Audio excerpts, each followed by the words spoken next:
Hello guys, কেমন আছেন সবাই? আশা করছি যে যেখান থেকে আমার ভিডিওটা দেখছেন সবাই খুবই ভালো আছেন। তো আজ আপনাদের তৈরি করে দেখাবো চিকেন কষা। এই রান্নাটা কিন্তু খুবই সিম্পলভাবে আমি তৈরি করে আপনাদের দেখাবো। নতুন পুরাতন রাঁধুনি ছাড়াও ব্যাচেলর ও প্রবাসী ভাইয়ারাও কিন্তু খুবই ইজিভাবে এই রান্নাটা করে নিতে পারবেন, সম্পূর্ণ টিপ অ্যান্ড ট্রিক সহকারে। এই রেসিপিটা আজকে আমি শেয়ার করেছি, আশা করছি আপনাদের খুবই ভালো লাগবে। আর ভালো লাগলে আমার চ্যানেলটা সাবস্ক্রাইব করে পাশে থাকা বেল বাটনটাও ক্লিক করে রাখবেন, তাহলে এরকম মজার মজার রেসিপির নোটিফিকেশান সর্বপ্রথমে আপনার কাছে পৌঁছে যাবে।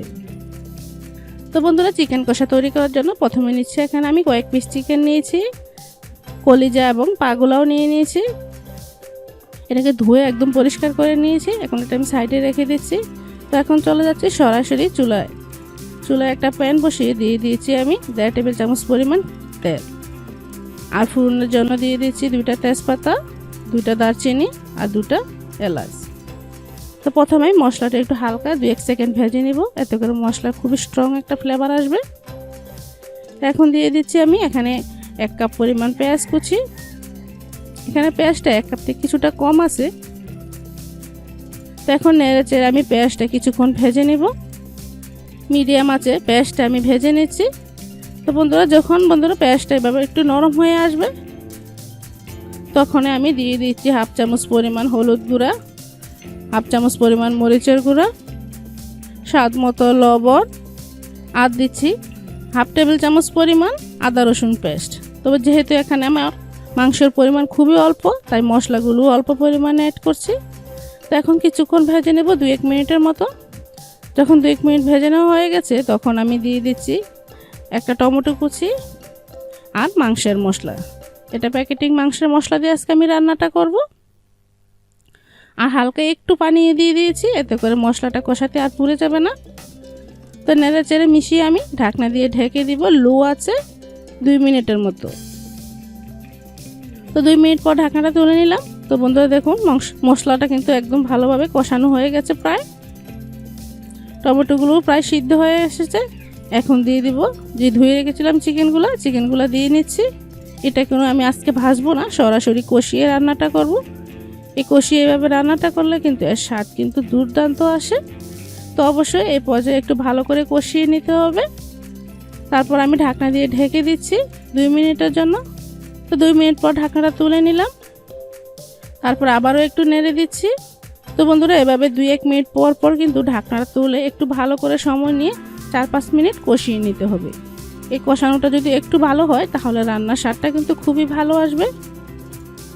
আর এই পর্যায়ে অল্প একটু পানি ইউজ করছি, যাতে নিচ থেকে লেগে না যায়। তাই অবশ্যই চেষ্টা করবেন রান্নার ক্ষেত্রে কিন্তু কষানোটা একদম পারফেক্টভাবে কষাতে, তাহলে দেখবেন রান্নার স্বাদটা কিন্তু খুবই ভালো আসবে। তো দেখুন, ভাজতে ভাজতে যখন এভাবে উপরে তেল চলে আসবে, তখনই বুঝবেন যে আপনার কষানোটা একদমই পারফেক্ট হয়েছে। তো এখন আমি একটু নেড়ে চেড়ে তারপর দিয়ে দিচ্ছি কুসুম গরম পানি। এখানে আমি 1 কাপ পরিমাণ পানি ইউজ করছি। পানিটা এখানে একটু কম বেশিও করতে পারবেন, তাই এখানে আমি 1 কাপ পরিমাণ পানি ইউজ করেছি। পানিটা দিয়ে একটু নেড়ে চেড়ে মিশিয়ে দিয়ে দিব 4টা কাঁচামরিচ মাঝখান থেকে ছিঁড়ে। এতে করে কাঁচামরিচে খুবই স্ট্রং একটা ফ্লেভার পাওয়া যাবে, আর মাংসটা খেতেও কিন্তু দুর্দান্ত লাগবে।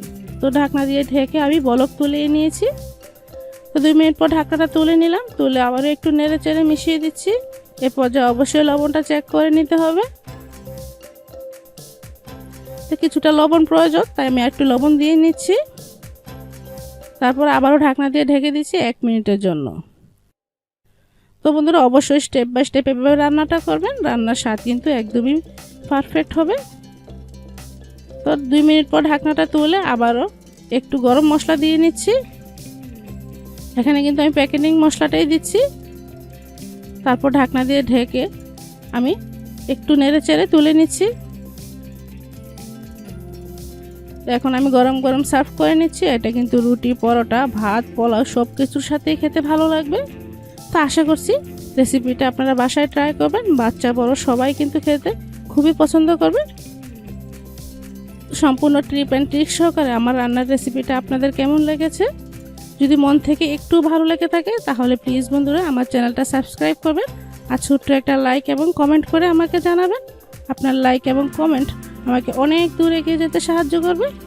তো আজ এখানেই শেষ করছি, নেক্সট ভিডিওতে আবারও দেখা হবে। আল্লাহ হাফেজ।